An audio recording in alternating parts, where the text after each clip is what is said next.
Hello mga ka-busy mind. So ngayon, ang ibahagi ko naman sa inyo ay kung paano mag-testing ng battery. So may dalawa tayong battery. Yan.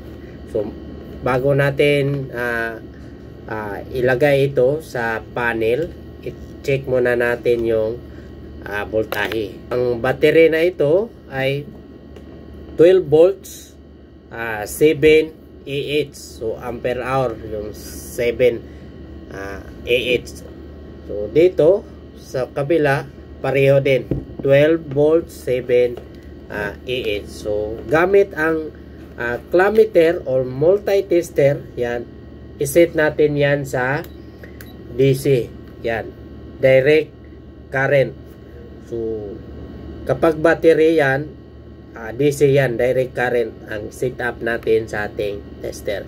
So test natin gamit ang multi-tester or clammeter, kung anumang equipment na pang sukat sa voltahe or sa kuryente. Ito ay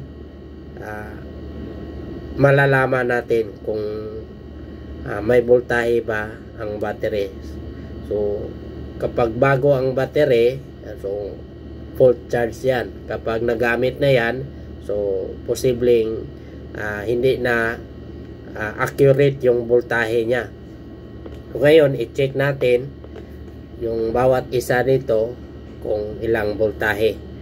So check natin yan gamit ang test rod ng ating tester. So ganyan ang paghawak sa test rod ng ating tester para yung isang kamay natin ay naghawak sa tester para makita natin ang pag-reading. So yan, red at saka black, yan. So may reading na 12.8.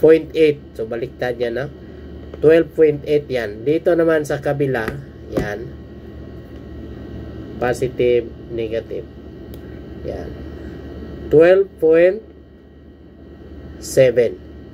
So ito ay full charge ang battery na ito. So paano natin gawin itong doble? Kasi ang fire alarm panel nangangailangan ng 24 volts DC o battery backup para kapag may brownout na mangyari, hindi kaagad ma-off yung panel natin kasi may backup pa siya na battery. So gawin natin itong 24 volts. So ganito lang, mag-jumper tayo sa positive at saka negative para magdoble yung voltahe niya. So jumper natin yan. So yan, ganyan ang pag-jumper sa series connection ng battery. So ngayon, i-testing na natin kung ilang voltahe or dumoble ba. So ngayon, check natin dito.